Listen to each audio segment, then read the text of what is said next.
Dewald Brevis அவரோட long awaited test டெபியூவை Zimbabwe அகேன்ஸ்டா பண்ணி அங்கேயும் ஒரு கலக்கிருக்காரு கைஸ்.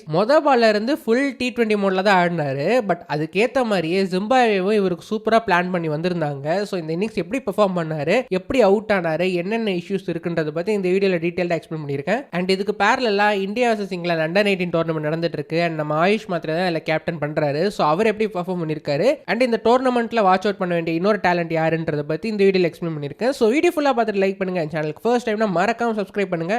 இப்போ வாங்க வீடியோக்குள்ளே போகலாம்.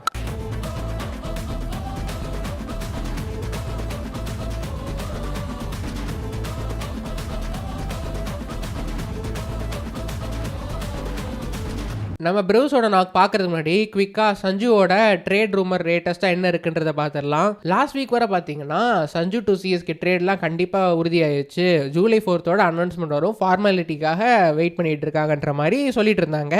அப்புறம் பீடாக் ஒரு ட்வீட் போட்டிருந்தாரு, ஒரு top order Indian wicket keeper பேட்டரை ட்ரேட் பண்ணுறதுக்காக Indian off spinner and left hand and middle order Indian பேட்டரை கேட்கறாங்கன்ற மாதிரி போட்டிருக்காரு. இவரோட ட்ராக் ரெக்கார்ட் பார்த்தீங்கன்னா இவர் சொன்ன எதுவுமே நடந்தது கிடையாது. பும்ரா சிஎஸ்கே போறாரு, ரோஹித் சர்மா ட்ரேட் போறாரு, அந்த மாதிரி எக்கச்சக்க ரூமர்ஸ் அண்ட் அப்டேட்ஸ் மாதிரி என்னமோ கொடுப்பாரு. அண்ட் எதுவுமே நடந்தது கிடையாது. பட் ஃபேன்ஸ் எல்லாருமே இப்போ பெனிஃபிட் ஆஃப் த டவுட்டை பீடாக்கு கொடுக்குறாங்க, பிகாஸ் அவர் அஸ்வினுக்கு க்ளோஸாக இருக்கிறனால. பட் ஸ்டில் என்ன கேட்டிங்கன்னா இவர் சொல்கிறதெல்லாம் நம்ப முடியாதுன்னு தோணுது. பட் எனிவேஸ் அதுக்கப்புறம் பார்த்தீங்கன்னா இப்போ சடனாக இந்த மாதிரி ஒரு ரூமர் வருது.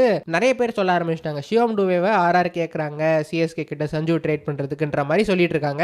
இன்கேஸ் இது உண்மையாக இருந்தால் டெஃபினட்டாக ஆர்ஆர் சைட்லேருந்து ஒரு பாயிண்ட் இருக்குது. பிகாஸ் அவங்க அஸ்வினை ட்ரேட் பண்ணுறதுக்கு ஷிவம் டுபே எவ்வளோ மேல். ஸோ மேபி இது உண்மையாக இருந்தால் இதுக்கான பாசிபிலிட்டிஸ் நிறையா இருக்குது. பட் அதாங்க இப்போ இந்த மாதிரி எடுத்துகிட்டு வராங்க. இதுக்கப்புறம் என்ன ஆகும்னா போக அதுக்கப்புறம் சஞ்சு சிஎஸ்கே அக்செப்ட் பண்ணிட்டாரு. பட் ஆர்ஆர் லாஸ்ட் மினிட்ல எங்களுக்கு ஷிவம் டுபே கொடுத்தா தான் நாங்கள் சஞ்சுவை ட்ரேட் பண்ணுவோன்ற மாதிரி சொல்லிட்டாங்க. சிஎஸ்கே ஷிவம் டுபே கொடுக்கல, அதனால இந்த ட்ரேட் நடக்கலைன்ற மாதிரி கொண்டு வந்து முடிக்க போகிறாங்க தோணுது. ஸோ இப்போ அதுதான் கைஸ் போயிட்டு இருக்கு. இது எங்கே போய் முடிய போகுதுன்னு தெரியல. பட் சூப்பர் கதை எழுதிட்டு இருக்காங்க. இந்த ஸ்டோரி லைன் எப்படி போகுது, எங்கே ஸ்பிளிட் ஆகி எங்கே முடிய போகுதுன்றதெல்லாம் வெயிட் பண்ணி பார்ப்போம். ரைட், அடுத்ததா நம்ம டெவால் பிரெவிஸோட டெபியூ நாக் பார்த்துடலாங்க. செமையா ஸ்டார்ட் பண்ணார். இனிஷியல் பால்ல இருந்து ஃபுல் T20 மோட்ல தான் இருந்தாலும் ஸ்பின்னர்ஸை நல்லாவே டேக் ஆன் பண்ணார். யூஸ்வலாக நம்ம ஐபிஎல் அவரோட ஸ்பின் ஹிட்டிங் பார்த்துருக்கோம். அதே போல தான் இங்கேயும் பவுலர் கொஞ்சம் லென்த் மிஸ் பண்ணாலே பனிஷ் பண்ணிட்டாரு. இனிஷியலாக கொஞ்சம் நர்வஸாக இருந்த மாதிரி தெரிஞ்சது. மேபி டெபியூட்டன்ட்டோட நர்வஸ்னஸாக இருக்கலாம். பட் போக இன்னிங்ஸ் பார்க்கும்போது கூட அப்பப்போ கொஞ்சம் கண்ட்ரோல் இல்லாத மாதிரி தான் எனக்கு தோணுச்சு. யூஸ்வல் பிரெவிஸ்னாக்னா more in control, more aggressiveness and more power rating, இது மூணுமே பார்க்க முடியும். அதை கம்ப்ளீட்டாக இந்த இன்னிங்ஸில் அவர்கிட்ட நான் பார்க்க முடியல. பட் போக எப்படி பெர்ஃபார்ம் பண்ணுறாருன்னு பார்க்கலாம். ஜிம்பாவே சூப்பரா பிளான் பண்ணி வந்திருந்தாங்க. இவர் ஆடின பாலே ஷார்ட் பால் தான் போட்டிருந்தாங்க. அவங்க கிட்ட தேவையான பேஸ் போலிங் அட்டாக் இல்லாதனால இந்த பிளானை ஃபுல்லா எக்ஸிக்யூட் பண்ண முடியல. பட் ஆடின 2 பேஸ் பாலர்ஸ் முசர்பானி அண்ட் சிவாங்க நினைக்கிறேன். ஸோ 2 பேருமே இவருக்கு அகேன்ஸ்டா பவுலிங் பண்ணும்போது ஷார்ட் பால் செயின் பண்ணாங்க. ஸோ இதை பத்தி நம்ம ஆல்ரெடி நிறைய டிஸ்கஸ் பண்ணியிருக்கோம். பிரெவிஸ்க்கு வந்து ஸ்பின் அகேன்ஸ்டா எந்த ஸ்ட்ரகுலும் கிடையாது. அண்ட் அகைன் நீங்க இன்னொரு பாயிண்ட் நோட் பண்ண வேண்டியது, traditional spin or normal spinners அகேன்ஸ்டா ஃபாஸ்டேஷான லெக் ஸ்பின்னர்ஸ் கிட்ட எப்படி பண்றாருன்றதை பார்க்கணும். ஆர் மிஸ்ட்ரி பவுலர்ஸ் எப்படி பண்றாங்க பார்க்கணும். வருண் சக்கரவர்த்தி கிட்ட நல்லா ஆடினாரு, சுனில் நரேன் நல்லா டேக்கிள் பண்ணாரு கேகேஆர் அகேன்ஸ்டா. ஸோ அது கூட ஓரளவு கவர் ஆகிருச்சு. நமக்கும் சாம்பிள் சைஸ் இருக்கு. பட் ஃபாஸ்டிஷ் லெக் ஸ்பின்னர்ஸ்னா நான் ரஷித் கான், நூர் அகமது லெவலுக்கு சொல்றேன். ஸோ அந்த லெவலுக்கு ஜென்ரலாகவே பவுலர்ஸ் அவ்வளோவா கிடையாது. இந்த 2 பேர் தான் டாப் குவாலிட்டி ஃபாஸ்டா போடுற லெக் ஸ்பின்னர்ஸ். ஸோ இவங்களுக்கு அகேன்ஸ்டா என்ன மாதிரி சாம்பிள் சைஸ் இருக்குன்றத பார்க்கணும். பட் இப்போதைக்கு ஒரு 95% அவர் ஸ்பின் அகேன்ஸ்டா top quality player. And pacers அகேன்ஸ்டா ஷார்ட் பால் தவிர எல்லாமே சூப்பராக ஆடுவார் கைஸ். அதுவும் ஷார்ட் பாலும் லைக் நார்மலாக போடுற ஷார்ட் பால் ஒரு மோஹித் சர்மா மாதிரியான பவுலர் 130 போடுற பவுலர்லாம் போட்டு அடிச்சிருவாரு. ஹை பேஸ்ல இருந்து அவரால் கண்ட்ரோல் பண்ண முடியாது. அவர் எக்ஸ்ட்ரா பவுன்ஸ் இருந்தால் அவரால் கண்ட்ரோல் பண்ண முடியாது. ஸோ இந்த 2 மேஜர் வீக்னஸ் அவரோட பேட்டிங்ல இருக்கு. ஜிம்பாப்வே பிளேயர்ஸே பால்ல இருந்து டார்கெட் பண்றாங்கன்னா டெஃபினட்டா நெக்ஸ்ட் சீசன்ல ஐபிஎல் இவரை டார்கெட் பண்ண பார்ப்பாங்க. பட் ஒயிட் பால்ல பொறுத்தவரை இது பெருசா எக்ஸ்ப்ளாய்ட் பண்ண முடியாது. ஸோ எக்ஸாம்பிளுக்குனா நிக்கோலஸ் பூரனுக்கே ஷார்ட் பால் வீக்னஸ் இருக்கு. ஹை பேஸ் ஷார்ட் பால் போட்டா அவர் அவுட் ஆகிடுவாரு.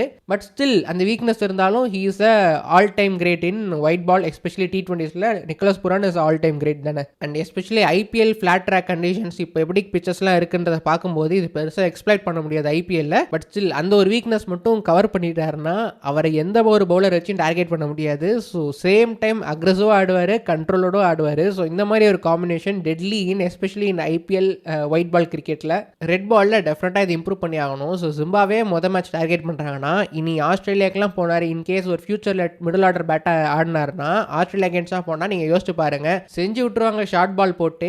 ஸோ கோயிங் ஃபார்வர்ட் அந்த ஒரு particular area of this game அவர் இம்ப்ரூவ் பண்ணியே ஆகணும். 2 இயர்ஸ் முன்னாடி இருந்த டெவால் ப்ரூஸ் வேற, இப்போ இருக்கிற டெவால் ப்ரூஸ் வேற, நிறைய கேமில் இம்ப்ரூவ் பண்ணியிருக்காரு. ஸோ அதே போல் இந்த ஒரு பர்டிகுலர் வீக்னஸும் இம்ப்ரூவ் பண்ணிட்டாருன்னா டெஸ்ட் கிரிக்கெட்டில் ஒரு சூப்பர் மிடில் ஆர்டர் பேட்டராக வருவார் அண்ட் சவுத் ஆஃப்ரிக்காவுக்கும் நிறைய மேட்சஸ் ஆடுவார். ஸோ இவரோட இன்னிங்ஸை நீங்கள் பார்த்தீங்களா, எப்படி பெர்ஃபார்ம் பண்ண நினைக்கிறீங்கன்னு மறக்காம கீழே மென்ஷன் பண்ணுங்க. ரைட், அடுத்ததாக அந்த அண்டர் 19 மேட்சஸ் பற்றி பார்த்துடலாம். So India versus England under 19 England நடந்துட்டு இருக்கு. நம்ம ஆயுஷ் மாத்திரை கேப்டன்சியில் ஃபர்ஸ்ட் மேட்ச் வின் பண்ணியிருக்கோம். இந்த மேட்ச்சில் பார்த்தீங்கன்னா நம்ம மாத்திரை 21 ரன் ஸ்கோர் பண்ணியிருந்தாரு, 4 4 அடிச்சிருந்தாரு. நான் இன்னும் நிறைய அடிப்பாரு தான் எக்ஸ்பெக்ட் பண்ணி வாட்ச் பண்ணிட்டு இருந்தேன். கரெக்டாக ஒரு ஸ்லோயர் பாலை அடிக்க போய் அவுட் ஆகிட்டாரு. ஸோ ஸ்டில் அந்த பவர் கேம் இன் டெவலப்மெண்ட் மாதிரி தான் தெரியுது. ஸோ டெஃபினட்டாக இன்னொரு 1 or 2 இயர்ஸில் அதை இம்ப்ரூவ் பண்ணிட்டாருன்னா இன்னும் சூப்பராகவே இருக்கும். அதே சமயம் அவர் கொஞ்சம் பவுலிங் போட்டால் நல்லா இருக்கும்னு எக்ஸ்பெக்ட் பண்ணுறேன். ப்ராக்டிஸ் மேட்ச்சில் போட்டார், பட் இந்த மேட்ச்சில் அவர் ஓவர் போடலை.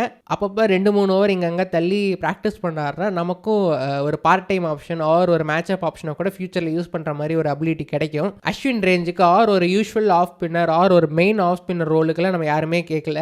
ஜஸ்ட் ஒரு மேக்ஸ்வெல் ரேஞ்சு ஆர் டோனான் ஃபெர்ரா ரேஞ்சு ஒரு மேத்யூ ஷாட் ரேஞ்சு, ஸோ இந்த மாதிரி அளவுக்கு ஸ்கில்லை வளர்த்துக்கிட்டா கூட நம்ம அப்பப்போ தேவைப்படும் போது யூஸ் பண்ணிக்கலாம். நமக்கு இன்னும் ஃப்ளெக்சிபிள் கொடுக்கும் அது பிளேயிங் லெவனை செட் பண்ணும்போது. அண்ட் இன்னொரு பிளேயர் டு வாட்ச் அவுட், நம்ம தமிழ்நாட்டை சேர்ந்த RS அம்பரீஷ். ஸோ அவர் ஒரு allrounder guys, fast bowling allrounder. Practice மேட்ச்சில் ஒரு 70 ரன்ஸ் அடிச்சிருந்தாரு.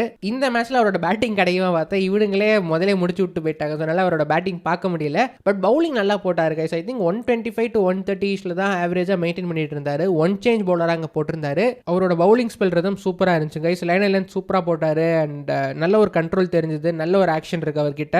அவரோட ஏஜ் குரூப் கம்பேர் பண்ணும்போது கொஞ்சம் நல்லாவே டாலாக இருக்காரு அண்ட் ஃபிட்டாக இருக்காரு. மோர் ஓவர் கொஞ்சம் ஃபிட்டாக இருக்கிறனால மேபி அந்த பவர் ஹிட்டிங்காக நம்ம சீக்கிரமாக க்ரூம் பண்ணி சீக்கிரமாக பிளேயிங் லெவன் மெட்டீரியலாக கூட ஆகலாம். ஸோ அந்த ஒரு ஆப்பர்ச்சுனிட்டியை இவர்கிட்ட பார்க்க முடியுது. அண்ட் பேட்டிங்கில் ப்ராக்டிஸ் மேட்ச்சில் ஒரு 70 ரன்ஸ் அடிச்சிருந்தாரு அக்ரெசிவாக, 40 பால்ஸ் நினைக்கிறேன். பட் பேட்டிங் பொறுத்தவரை அவரோட இன்னிங்ஸை ஆக்சுவலாக எப்படி ஆடுறாரு, டெக்னிக்கலாக எந்த மாதிரி இருக்காருன்னு பார்த்தா தான் நம்ம ஜட்ஜ் பண்ண முடியும். நிறைய பேர் என்ன சொல்கிறாங்கன்னா செம டேலண்டட் ஆல்ரவுண்டர் மாதிரி தான் சொல்லிட்டு இருக்காங்க. ஸோ அதனால் இன்கேஸ் பேட்டிங்கும் நல்லா பண்ணாருன்னா, பவுலிங் இந்த மாதிரி ஒன் சேஞ்சாக போட்டுட்டு இருக்காருன்னா, எக்ஸாக்டாக இந்த டைப் ஆஃப் பிளேயர் தான் நம்மளோட 11க்கு தேவை. நம்ம இந்த மாதிரி ஒரு ஆல்ரவுண்டர் தான் மிஸ் பண்ணுறோம். ஒரு பொட்டன்ஷியல் ஆல்ரவுண்டர் மேபி ஒரு ஹர்திக் பாண்டியா ரேஞ்சுக்கு ஒரு வரலாம், வராமையும் போகலாம். ரா மெட்டீரியல் டெஃபினட்டாக இந்த பிளேயர் கிட்ட இருக்கு. லைக்கா கோவை கிங்ஸில் தான் TNPL எடுத்திருந்தாங்க. பட் இந்த டைம் இங்கே அண்டர் 19 டோர்னமெண்ட் நடக்கிறனால இவரோட இன்னிங்ஸை நம்மளால பார்க்க முடியல. அண்ட் பர்டிகுலராக இந்த டைப் ஆஃப் பிளேயர்ஸ்க்கு தான் நம்ம நிறைய பிட் பண்ணி எடுத்திருந்தோம். ஸோ ஹங்கர் கேக்கர் கூட அப்போ அந்த பிரவிஸ் திலக்வர்மா கூட அந்த அளவுக்கு ஆல் அவுட்டாக நம்ம போகல.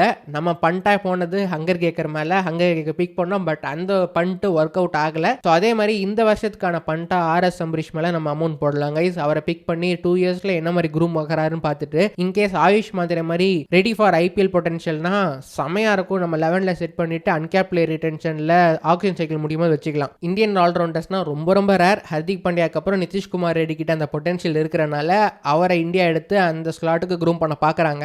நிதிஷ்குமார் ரெட்டியும் நமக்கான நெட் பவுலராக இருந்தவர் தான். ஸோ இந்த ஆப்பர்ச்சுனிட்டியை மிஸ் பண்ணாமல் ட்ரை பண்ணி பார்க்கலான்னு தோணுது. ஸோ நீங்கள் இதை பற்றி என்ன நினைக்கிறீங்க மறக்காம கீழே மென்ஷன் பண்ணுங்க guys. Thank you so much for வாட்சிங் திஸ் வீடியோ ஃபுல்லாக பார்த்து மிக்க நன்றி. வீடியோ பிடிச்சா மறக்காம லைக் பண்ணுங்க, சேனலுக்கு சப்ஸ்கிரைப் பண்ணுங்க, உங்களோட ஃப்ரெண்ட்ஸ்க்கு ஷேர் பண்ணி விட்டுருங்க கைஸ். அடுத்த வீடியோவில் பார்ப்போம். Thanks again, take care, by.